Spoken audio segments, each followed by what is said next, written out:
Alors voilà.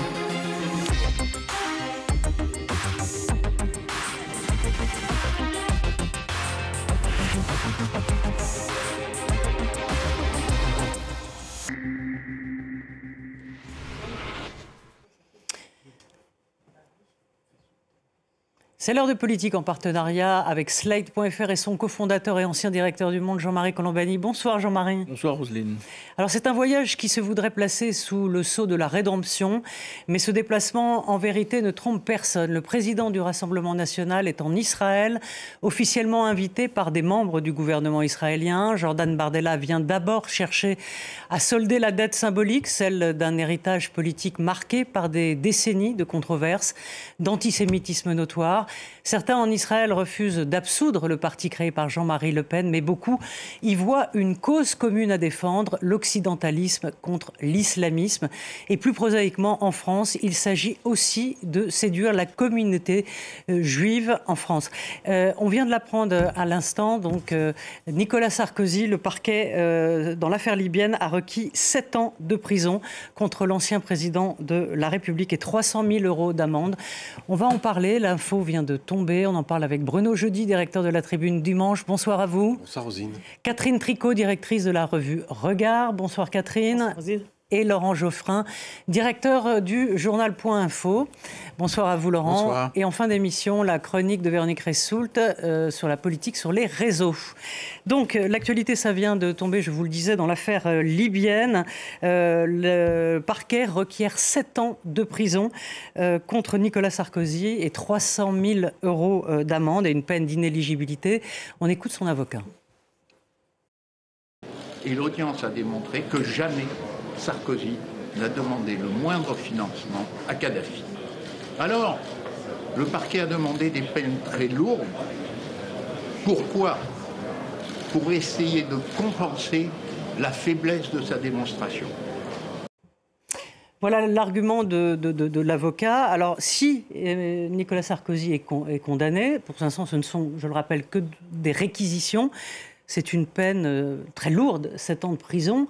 Bien évidemment, du jamais vu pour un ancien président de la République, 7 ans de prison. De toute façon, le simple énoncé de ces réquisitions est un choc qui suit de près un autre choc qui était de voir un ancien président de la République avec un bracelet électronique pour purger la première peine qui lui a été infligée. Donc ça met mal à l'aise, de toute façon. Ça met mal à l'aise parce que c'est un ancien président de la République et parce qu'on a l'impression que tout l'édifice, au fond, chancelle quand on est devant des événements de cette nature. Après, moi, il y a des choses qui me gênent. On verra ce que décident les juges après. Il y a des réquisitions et puis les juges feront leur office et prononceront les peines qu'ils pensent devoir prononcer. Mais il y a quelque chose qui me gêne, c'est le fait que les réquisitions s'appuient sur ce qu'ils appellent un faisceau d'indices. Ouais. Alors que le code pénal prévoit qu'on est condamné s'il y a des preuves et qu'il faut des preuves pour pouvoir condamner.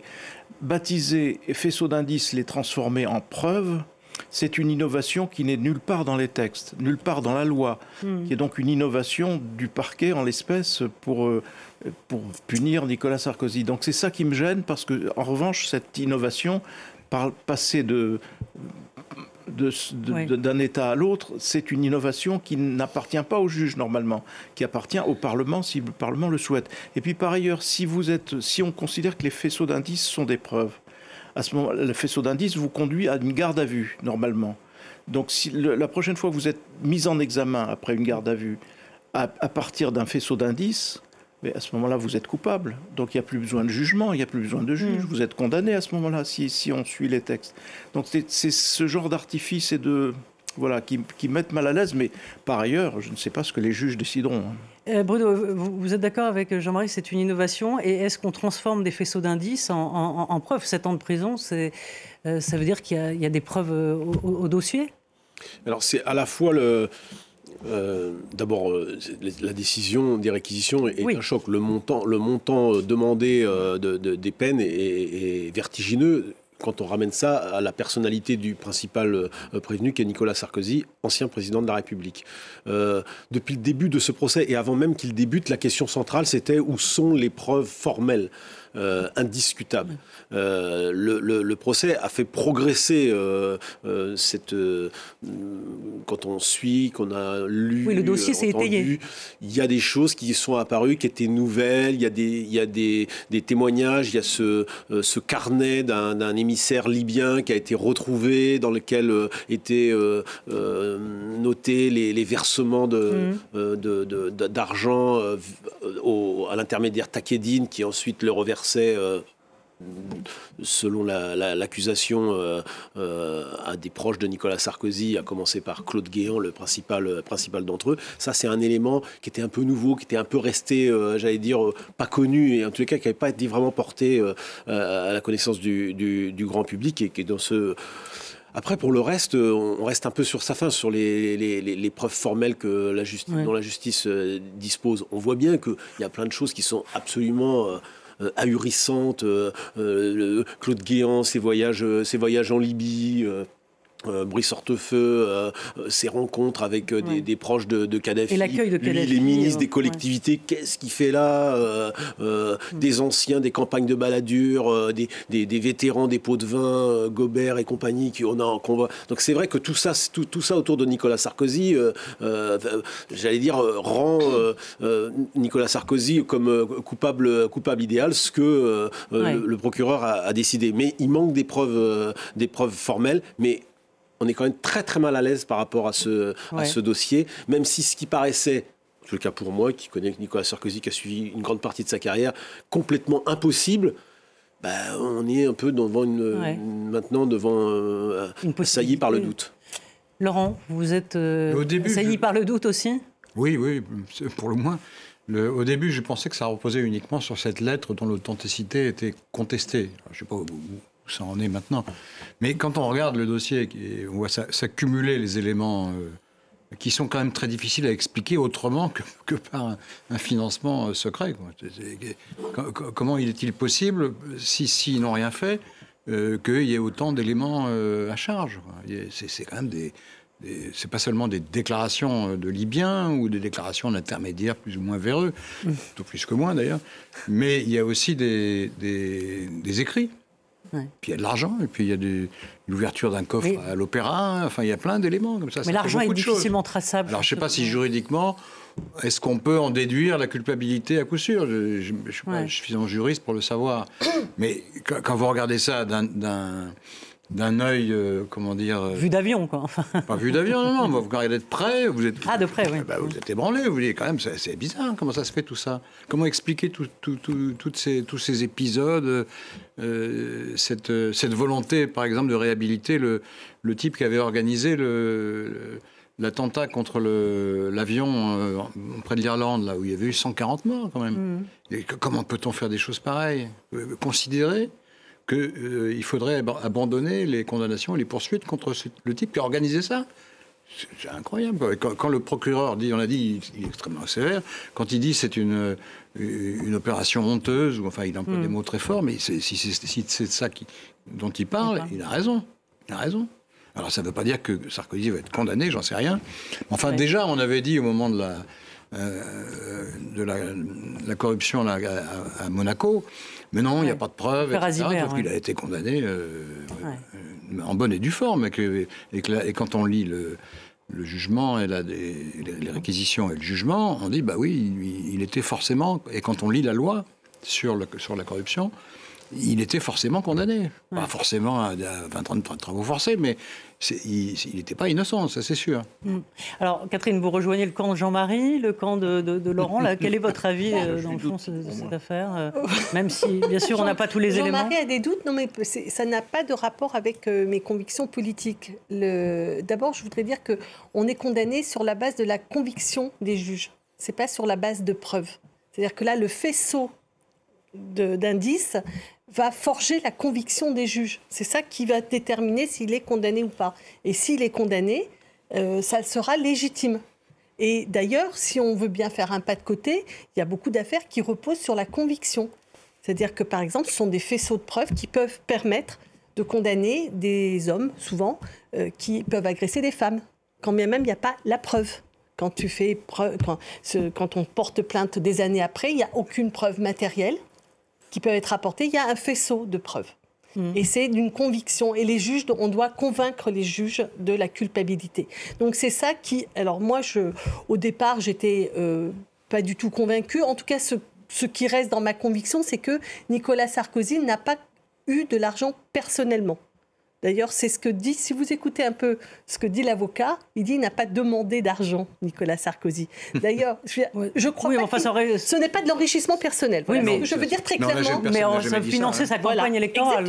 Exactement. Mais par contre, on sait que pour 2012, oui, c'est totalement avéré qu'il y a eu de l'argent qui a été maquillé à grande échelle, puisqu'on a multiplié par 2 les frais de campagne, et c'est l'affaire Big Malion. Oui. Ça, je crois que ça ne fait pas de doute.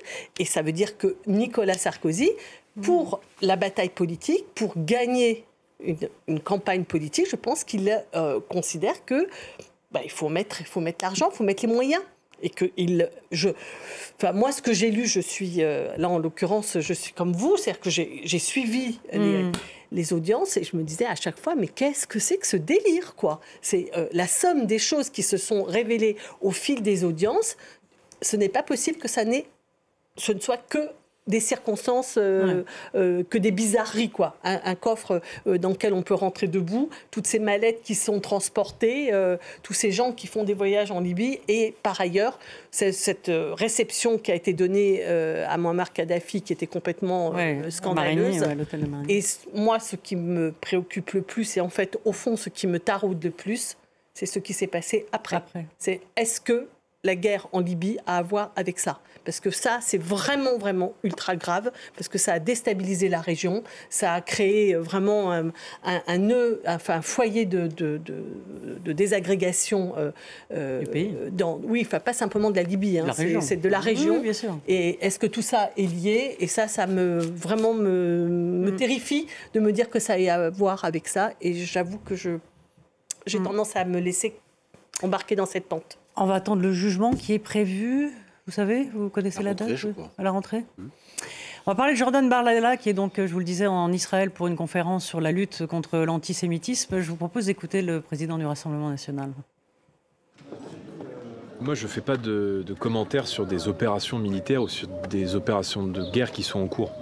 Je suis venu ici parler de la lutte nécessaire contre l'antisémitisme qui sévit ici au Proche-Orient, mais qui a aussi qui chaque jour davantage saisit en France et en Europe. Je suis favorable à ce que nous développions des coopérations étroites avec toutes les nations qui luttent contre le terrorisme islamiste. Or, le fondamentalisme islamiste que nous affrontons en Europe, c'est le même qu'affronte Israël ici dans la bande de Gaza essentiellement. Alors Laurent, qu'y a-t-il bien sûr derrière ce voyage? Jean-Yves Camus, spécialiste en France de l'extrême droite, dit « Cette extrême droite est devenue un rassemblement sur la question civilisationnelle, en clair la civilisation contre la barbarie ».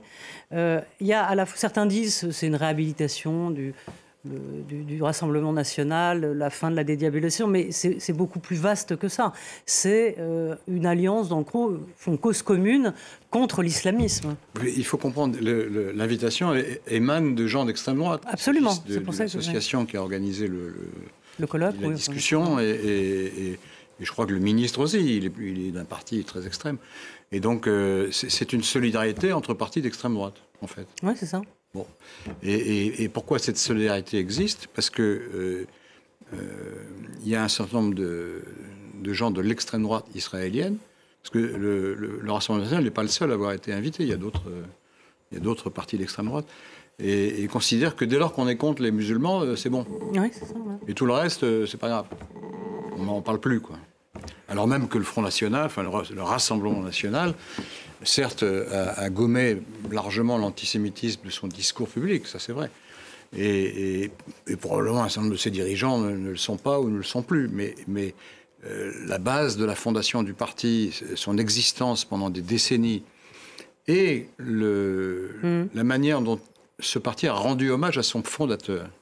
Ça, c'est frappant quand même. Il y en a quelques-uns qui se sont distanciés, non pas de la personnalité, mais de ses opinions antisémites, qui sont, pour le coup, connues, condamnées plusieurs fois, etc.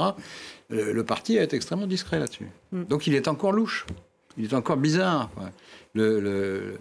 le rapport à Jean-Marie Le Pen fait que la condamnation de l'antisémitisme est faible, en fait. Elle aurait pu être beaucoup plus spectaculaire, sans cracher sur la tombe, évidemment, mais ils auraient pu dire, Jean-Marie Le Pen a fondé notre parti, c'est lui qui s'est battu, etc. Mais alors, sur l'antisémitisme, il avait tort sur toute la ligne. Mais il n'y a pas eu cette déclaration de ce genre-là. Donc, il reste toujours une ambiguïté, quoi. Et encore une fois, c'est la lutte contre l'islam, mais pas seulement l'islamisme, malheureusement, qui fonde ce rapprochement. Mais il y a aussi, Bruno, on peut dire, est-ce qu'on peut se demander si la communauté juive peut être tentée par le vote Rassemblement national en vue de 2027 et que le Rassemblement national y voit là aussi un pactole électoral?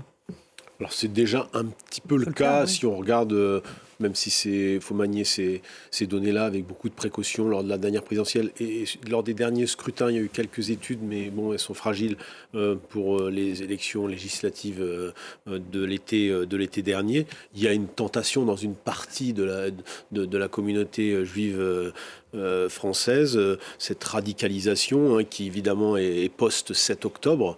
Donc ça existe, c'est incontestable. Dans une partie, et une partie de la communauté est fâchée de la même manière avec la gauche, alors qu'une grande partie votait à gauche longtemps en France dans les années 80, 90 et même lors de rendez-vous présidentiels des dernières années.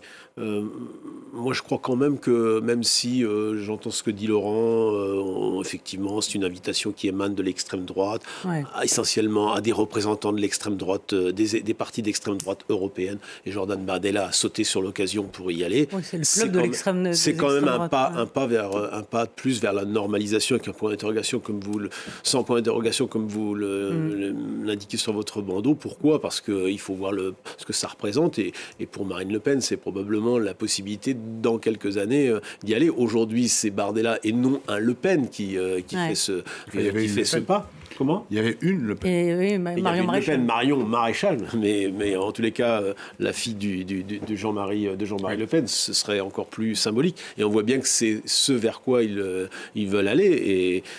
Et c'est une forme de normalisation. On est toujours sur cet objectif de dédiabolisation ultime qui est de porter, de mettre Marine Le Pen en bonne position pour la prochaine présidentielle. Jean-Marie, vous y voyez quel signe, vous, entre dédiabolisation, club des extrêmes? J'y vois qu'une dédiabolisation chasse l'autre, ou plus exactement, on passe d'une diabolisation à une autre.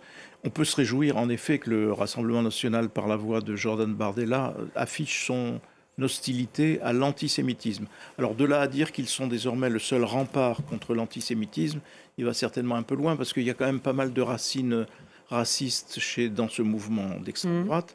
Et donc, on peut difficilement considérer qu'une base comme ça, raciste, peut permettre d'être le meilleur rempart contre la variété la plus horrible du racisme qu'est l'antisémitisme. Bon. Mais ça, c'est autre chose. Non, ce qu'il y a, c'est que, comme ça a été rappelé, l'invitation émane de partis d'extrême droite qui cherchent à rassembler l'extrême droite, qui n'est pas seulement européenne, mais qui est aussi américaine.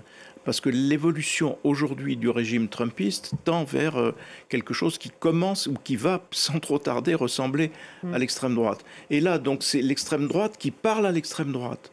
Donc Jordan Bardella se rapproche de gens dont il est proche et qui sont l'extrême droite dans un certain nombre de partis européens. C'est ça qui est important. Et évidemment de l'extrême droite israélienne. C'est ça qui est important parce que c'est ça qui menace, en fait. La menace d'aujourd'hui, c'est pas l'antisémitisme d'un parti, d'un Jean-Marie Le Pen qui n'est plus là. C'est l'extension de l'extrême droite, y compris dans les pays européens. Et donc là, je pense que le fait que Jordan Bardella fasse route avec cette extrême droite-là, c'est une très mauvaise indication et c'est une diabolisation qu'il ne faudrait pas trop tarder à mettre en place parce que là est le danger aujourd'hui. Mais Catherine, est-ce que dans le raisonnement aussi, c'est du Rassemblement national et de certains esprits, c'est de dire dans le fond, Israël est le dernier rempart au Moyen-Orient contre l'islamisme et qu'il faut faire corps avec eux pour cette raison-là? C'était le contenu exact d'un discours de Benjamin Netanyahou qui disait « Vous devez nous soutenir parce que si nous tombons, vous tomberez après nous. Nous sommes le dernier rempart de l'Occident face à l'islamisme qui nous entoure. » Alors bon, évidemment, je ne partage pas cette analyse. Je ne crois pas que les pays qui les entourent sont des pays musulmans, ne sont pas des pays islamistes, et que ce qui les oppose aux Palestiniens, il y a un conflit qui est un conflit de nationalité et un conflit politique, avant d'être un conflit religieux. C'est-à-dire que le problème, c'est est-ce que les Palestiniens ont ou auront un jour un pays, une terre pour pouvoir se développer. Mais ce qu'il me semble, c'est que je partage tout ce qui a été dit tout à l'heure, c'est-à-dire c'est à la fois une manière de capter un électorat, de se dédiaboliser. Le troisième élément que j'aimerais ajouter, c'est qu'en fait, c'est aussi une manière de construire le débat public autour de cette question qui est remise en avant, c'est-à-dire une guerre de civilisation. Et en effet, en ce sens, la coordination, exactement, la coordination avec les extrêmes droites américaines, européennes, avec Javier Milei, etc., en Argentine. C'est-à-dire qu'en fait, on essaye de construire l'enjeu stratégique des années à venir, des 10 ans à venir, c'est un enjeu d'opposition entre l'Occident et la barbarie. Le reste du monde, la défense de l'Occident, et c'est sur ce terrain-là que l'extrême droite française entend se positionner. Tout le monde est d'accord avec ça? Oui, enfin, est-ce que la bataille, vous disiez, c'est-à-dire que l'Occident contre la barbarie, ça ne dédiabolise pas. Non, on va encore au-delà. Je veux dire, idéologiquement, c'est... Oui, il se rapproche de gens qui sont contre l'état de droit, qui sont suprémacistes, qui sont racistes. Des démocraties libérales. Parce qu'il y a en Israël des suprémacistes, c'est une forme de racisme aussi. Ouais. Et donc, un racisme remplace l'autre. Et c'est vrai que comment dire, il y avait déjà dans l'extrême droite des gens qui pensaient que c'était très bien qu'il y ait un État d'Israël, parce que comme ça, tous les Juifs iraient là-bas et ils quitteraient les pays occidentaux. Donc cette idée de soutenir Israël n'est pas absolument nouvelle. Hein. Et c'était à l'époque des antisémites notoires qui disaient ça. Et donc là, il y a une tradition qui perdure. Et surtout, c'est le rapprochement avec toute cette internationale réactionnaire qui est de plus en plus inquiétante et qui a le pouvoir en Israël. C'est inquiétant aussi pour les démocraties occidentales, Bruno, ce rapprochement. Est-ce qu'on peut vraiment dire là qu'il y a un basculement du côté des États-Unis, bien évidemment, comme on le voit avec la guerre en Ukraine, ça leur a donné... du côté de Poutine, etc., et justement des pays qu'on dit démocratie illibérale. C'est-à-dire qu'on penche du côté du pendant le premier mandat de Trump, on avait bien vu qu'il y avait une volonté des principaux relais trumpistes d'organiser cette galaxie un peu populo-trumpiste en Europe par le biais de quelques-uns de leurs émissaires, genre Steve Bannon. Ils avaient essayé en Italie, en France, en Espagne. Avec plus ou moins de succès. Là, cette fois-ci, les vents sont beaucoup plus porteurs et c'est plus seulement Steve Bannon qui est relégué maintenant très très loin, mais c'est quasiment le vice-président des États-Unis qui est venu porter un discours de cette nature. Et de toute façon, de fait, j'allais dire, ils ont à peine besoin de ça. Hein. Dans plusieurs pays d'Europe, ils sont soit parfois déjà au gouvernement dans des coalitions, soit aux portes du pouvoir dans de nombreux pays européens. Le populisme, qu'on l'appelle droite illibérale, extrême droite, droite radicale, enfin les différentes, toutes les couleurs de l'arc-en-ciel de l'extrême droite en Europe se portent très très bien. Hein. Et je pense que, moi je suis pas tout à fait d'accord avec Laurent, hein, je pense que ça marque une dédiabolisation quand même ce déplacement. Jordan Bardella à Yad Vashem, c'est qui l'aurait imaginé. Hein. Non mais c'est bien le moins. C'est bien le moins quand on prétend exercer le pouvoir, y compris en France. Quand l'extrême droite italienne, l'extrême droite, même issue, même arbre que le Front National, hein, c'est-à-dire l'internationale fasciste italienne, il y avait le Front National et le mouvement social italien. À l'époque, MSI, mais quand le leader du MSI, Gianfranco Fini, a voulu quitter cette mouvance, il l'a quittée en l'abjurant. Là, on n'a jamais eu d'abjuration du passé par voilà, c'est tout. Donc c'est pas la même chose. Donc et là, on les crédite. Il faut accepter évidemment comme une bonne nouvelle que que Jordan Bardella soit reçu en Israël. Mais en même temps, il faut l'arbre qui cache la forêt, il faut bien voir que la réalité qui est en train de se préparer, je crois même que c'est Emmanuel Macron qui a employé le mot, c'est une internationale qui est à l'œuvre. Une internationale... C'est le mot d'Emmanuel Macron. Oui, mais c'est une internationale. Voilà, dans cette mouvance-là, il y a l'AfD en Allemagne, qui est littéralement néo-nazie. Dans cette mouvance-là, il y a soutenu par les proches de Trump. Il y a des partis qui sont masculinistes, ainsi de suite. Tout l'éventail des extrêmes droites est là, est présent. Donc c'est cette manifestation-là qu'on devrait considérer aujourd'hui, parce que c'est celle qui prépare demain, qui prépare des lendemains qui vont déchanter. Donc on peut accepter d'une part que c'est bien le moins, encore une fois, le Front National, le Rassemblement National cesse de se rattacher à son père fondateur, très bien. Encore que ça n'a pas été dit de façon à l'italienne, si j'ose dire, mais on peut aussi regarder les choses qui sont devant nous, et devant nous, c'est l'organisation, la structuration d'un univers qui est un univers d'extrême droite dans lequel s'inscrit Jordan Bardella. S'il veut, Jordan Bardella, exercer le pouvoir dans des conditions dédiabolisées, mais qu'il rallie la droite. Il peut rallier la droite au lieu de rester. Oui, la droite n'en veut pas. Mais leur projet, c'est de l'absorber, c'est pas de la rallier. Exactement. D'accord, mais bien sûr. Mais je veux dire qu'il s'afficherait de droite, ça ne poserait pas de problème. Ça pose des problèmes parce que leurs racines sont encore à l'extrême droite. Et pas seulement les racines. Leur mode d'organisation aujourd'hui, le fait qu'ils soient invités à Washington par ces extrémistes-là, puis ensuite en Israël par les mêmes courants extrémistes, mais côté israélien, ça veut dire quelque chose. Donc on ne peut pas passer ça sous silence. Il y a eu un phénomène supplémentaire, c'est que l'antisémitisme le plus virulent, il faut bien le dire, maintenant, c'est l'islamisme. Bien sûr que c'est ouvert, c'est officiel. Quand on lit la charte du Hamas, destruction de l'État d'Israël, établissement d'un État religieux, intégriste, islamiste, et la reprise pratiquement mot à mot du protocole des sages de Sion, qui est un faux fabriqué par la police tsariste contre les Juifs au début du siècle. Ils reprennent ça comme ça et ils y vont. Et quand on voit les attentats, l'hypercacher, l'école de Toulouse, ce sont des attentats antisémites qui tuent des gens, hein, c'est pas seulement des opinions. Et donc, pour beaucoup de gens, les antisémites, on voit qui c'est maintenant.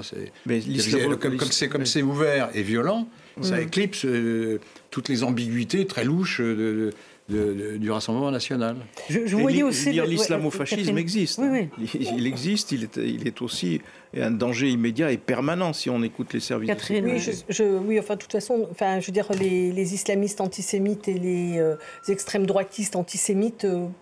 Non, c'est différent, parce qu'ils utilisent des méthodes terroristes. Ils sont terroristes, ça dépend des périodes. Vous voyez ce que je veux dire, l'extrême droite terroriste, ça existe. Non, mais l'extrême droite... Alors, ça me fait dire exactement ce que je dis. Oui, mais on a affaire des fois à des extrêmes droite terroristes. Je veux dire, ça dépend des moments et ça dépend des périodes. On ne peut pas les mettre sur le même plan. On ne peut pas, mais moi, je les mets. Voilà. Moi, je peux dire que l'extrême droite, elle a utilisé, et dans notre histoire en France, l'extrême droite terroriste, ça a été puissant. Non, mais donc, ce que je veux dire, c'est que, justement, ce que je voulais dire, c'est que la position de l'extrême droite, dans sa position sur l'échiquier, dans les années, je ne sais pas moi, après la Révolution française, l'extrême droite, elle n'était pas fondée sur l'antisémitisme. C'est-à-dire que la position d'extrême droite, l'antisémitisme n'est pas le socle de l'extrême droite. Parce que c'est un spécialiste de la Révolution française. Mais de toute façon, le mouvement de l'extrême droite, elle a une position française qui évolue et qui change au fil du temps. Et que ce qui la constitue, par contre, c'est son opposition à l'égalité, à la démocratie, sa recherche de bouc émissaire. Et ça, tout ça, ça peut évoluer avec le temps. Le fait que ils aillent en Israël. C'est ce qu'on dit. Mais donc, je ne m'oppose pas absolument à ce que vous dites. Ce que je suis en train de dire, c'est qu'ils sont en train c'est une extrême droite qui est en train d'évoluer dans ces manifestations. Et parallèlement, l'islamisme a repris le flambeau. A repris le flambeau de quoi? De l'antisémitisme. Moi, je veux bien, mais l'islamisme. À la fois, c'est vrai, mais je veux dire, ça va. De quoi parlons-nous? Est-ce qu'on parle de l'extrême droite ou on parle de non, mais dans le paysage politique, vous avez. C'est qui est l'islamisme dans les. Qui sont antisémites de manière officielle et virulente. Mais c'est qui? Mohamed, je sais pas, les islamistes, les groupes islamistes, les terroristes islamistes. Non, mais dans le paysage politique, ils font des attentats pour tuer des juifs parce qu'ils sont juifs. Je regrette, mais dans le paysage français, de quoi parlons-nous? Ce que je veux dire, c'est Mohamed Merah, je ne comprends pas ce que vous voulez dire. Non, ce que je veux dire, c'est que d'abord le fond de sauce. Attendez, le fond de sauce antisémite du Rassemblement national, je ne suis pas du tout d'accord pour dire que c'est une affaire passée. Vous allez à l'Uni, vous allez dans un local de l'Uni qui est qui est le syndicat d'extrême droite étudiant, puis vous allez faire une partie de tarot avec eux. Vous allez regarder avec quelle carte ils jouent. Je veux dire, ce qui est banal. Non, mais l'antisémitisme. C'est pas pareil que tuer des gens. Bon, d'accord. C'est pas pareil que tuer des gens, ce n'est pas supportable. Je veux dire, pourquoi ne pas... C'est pas parce que c'est... Donc ce que je dis, c'est que le fond... Une distinction, ça ne veut pas dire qu'on les excuse. D'accord. Je dis juste que le fond de sauce, antisémite de l'extrême droite n'est pas achevé, n'est pas terminé. Et que par ailleurs, l'extrême droite se reconfigure aussi. Est-ce que... le fond de sauce de l'extrême gauche... c'est-à-dire la France insoumise, qui, lui, dans le mouvement inverse du Rassemblement national, les amis de Jean-Luc Mélenchon ont choisi leur électorat, quitte à flatter ceux que les musulmans qui peuvent être antisémites. Est-ce que le fond de sauce d'une certaine extrême gauche, donc la France insoumise, qui est taxée d'antisémitisme, est aujourd'hui il y a un effet validable. Il y a un effet de vase communicant, je ne sais pas comment on peut appeler ça, mais en tous les cas, si on peut considérer que le Rassemblement national se dédiabolise, et les filles ces derniers mois s'est diabolisé sacrément, avec des prises de position, des provocations. Parfois, on nous a dit des erreurs, mais enfin, la dernière affiche sur Hanouna, de Cyril Hanouna participe de cette diabolisation d'un mouvement qui est en train de prendre des positions plus que limites sur le terrain de l'antisémitisme et de l'antisémitisme. Ouais. Est-ce que LFI est antisémite? Ou alors, elle joue un jeu? Est-ce qu'on peut dire les choses aussi crûment? Jean-Marie dit à côté de moi... En tout cas, ces affiches l'été, il n'y a absolument aucun doute. Et si Jean-Luc Mélenchon n'a pas cette culture et ne le sait pas, il faut qu'il ouvre un livre de 3e, voire de classe de primaire. Tout le monde connaît ces affiches. Tout le monde sait de quoi il en ressort. Donc, il n'y a aucun doute sur le fait que ces affiches qui ont visé Cyril Hanouna étaient des affiches construites antisémites. Je vais même vous dire une chose. À Regard, nous, on a essayé de les reconstituer, ces affiches. C'est-à-dire qu'on a pris le logiciel qu'ils ont utilisé et on s'est dit on va essayer de la refaire, l'affiche. Le Figaro a fait la même chose que nous. Distraction bizarre. Non, le Figaro a fait... non, parce que moi je voulais vérifier, est-ce que c'était l'IA qui avait produit cette affiche? C'est ce qu'a dit en tout cas... Eh bien ce n'est pas vrai. Ce n'est pas vrai. On y a travaillé un certain temps et le Figaro a fait la même chose que nous, je ne le savais pas. On fait le même exercice que nous. Vous ne pouvez pas, si vous ne donnez pas des critères qui sont des critères antisémites... Non mais l'IA, ça n'invente pas. Ça n'invente pas les critères antisémites. C'est eux qui ont alimenté, la machine pour faire ces dessins dégueulasses. Non, mais ils ne défilent pas dans la rue en criant à bas les juifs, ça, on est d'accord. Non, ça c'est certain. Mais il y a eu 10, 15 incidents, allusions, propos bizarres, ambigus, complaisants. On finit par se demander. C'est incroyable quand vous réfléchissez. Le trotskisme. En principe, les filles, ça vient du trotskisme. Trotskisme, il y avait plein de juifs dans le trotskisme. Ils sont méprisants et racistes. Chez les Lambertistes, il y en avait moins. Mais bon, peu importe. Mais l'extrême gauche, en principe, elle était anti. Non, mais ils présument que les musulmans sont antisémites. C'est ça que moi, je trouve extrêmement choquant. Alors, ils présument que pour avoir leur voix, il faut jouer sur l'antisémitisme. Je suis obligée de vous arrêter parce que Véronique Reissoul nous attend pour la politique sur les réseaux. On l'attend. Elle nous attend aussi.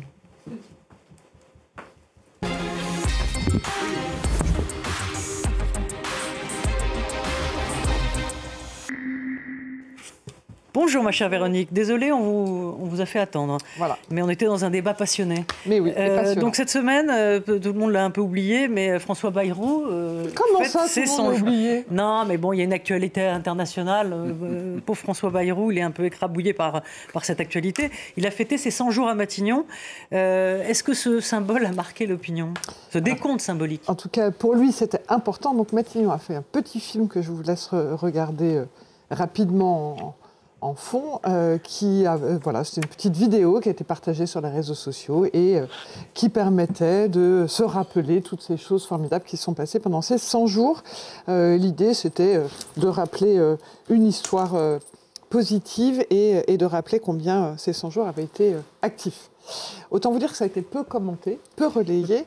Et quand je vous dis peu commenté et peu relayé, c'est qu'en fait, les rares commentaires qu'il y a eu, ce sont soit des influenceurs sous un mode un peu, on va dire, décalé et humoristique, comme celui-ci. Voilà. Maintenant, il y a... Quand un Premier ministre arrive à tenir plus de 2 mois, ils font carrément un film publicitaire, tellement c'est ouf. Voilà. Et vous avez sinon, évidemment, quelques journalistes, personnalités qui se sont exprimés sur un mode humoristique. Donc, Charline... Tant ressenti, 100 ans. Voilà. Donc, ça, c'était juste pour vous dire l'ambiance. Alors après, il y a un sondage qu'on a sorti ce soir pour le Figaro avec Odoxa sur ces fameux 100 jours et sur M. Bayrou. Quand on demande les 100 jours, est-ce que vous êtes satisfait ou pas, c'est sans appel. 74% des Français disent non. Alors, j'ai été regarder les émojis autour d'eux, parce que ça, c'est un sondage quantitatif, c'est une question. Globalement, il y a quand même un peu d'espoir sur certains sujets, mais il y a surtout beaucoup de doutes. Les internautes qui s'expriment sont un peu dubitatifs, avec une forme d'incompréhension. Par exemple, le conclave a été pas mal commenté, mais c'était quelque chose qui avait été plutôt apprécié. Ils n'ont pas compris pourquoi on avait mis fin de cette façon-là.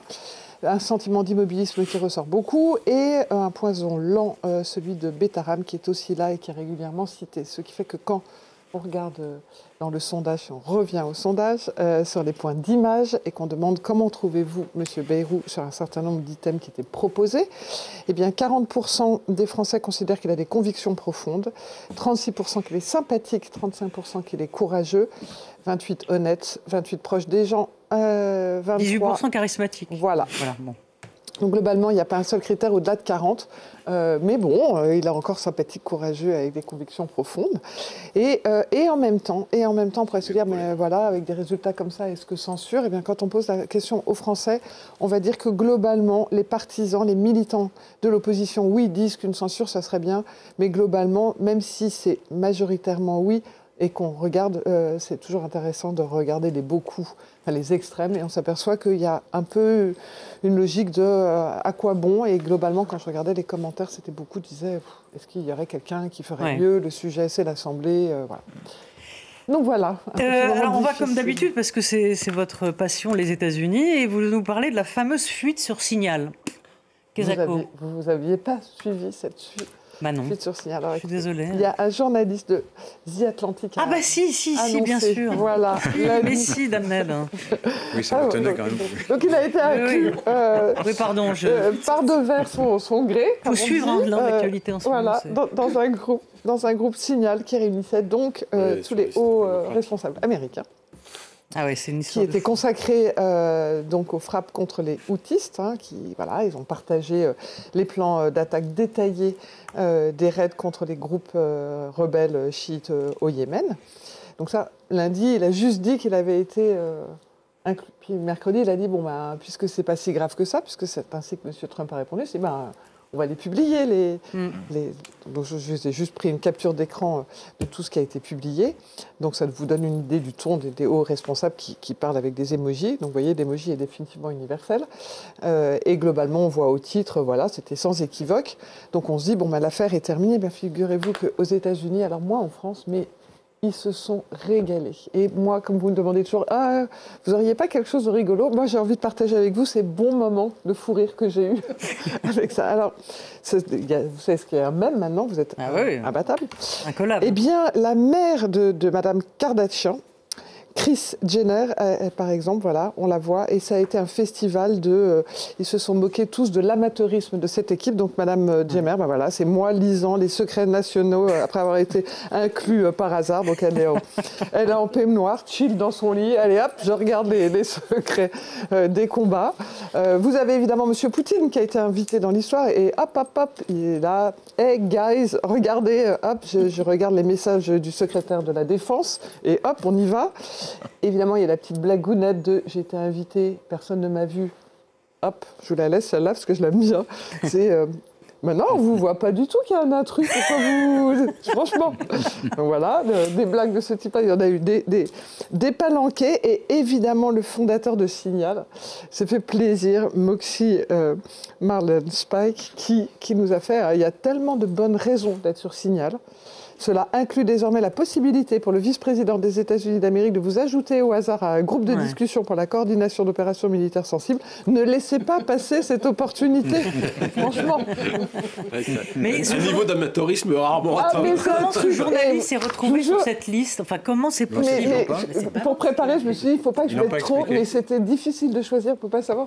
Visiblement, ils reconnaissent leur erreur et en creux presque d'amateurisme. Ah, mais oui. C'est les responsables américains qui le disent eux-mêmes. Trump avait fait toute sa campagne en 60. Mais oui, sur la messagerie contre Hillary Clinton. Contre Hillary. Ouais. Qui avait sur le thème, elle a utilisé sa messagerie privée pour divulguer des secrets d'État.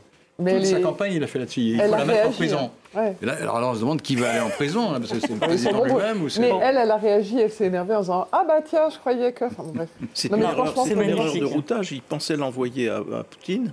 Oui, c'est ça. Et ils l'ont envoyé à Ziatantik. Non, mais elle a été incluse, c'est pour ça que j'aime bien ça avec le bonhomme à plume. Voilà, c'est fini, désolé. On s'est engueulé dans l'oreillette. Allez, au revoir. Au revoir. Merci à Flore Simon. Au revoir à tous. Merci à toute l'équipe technique. À très vite.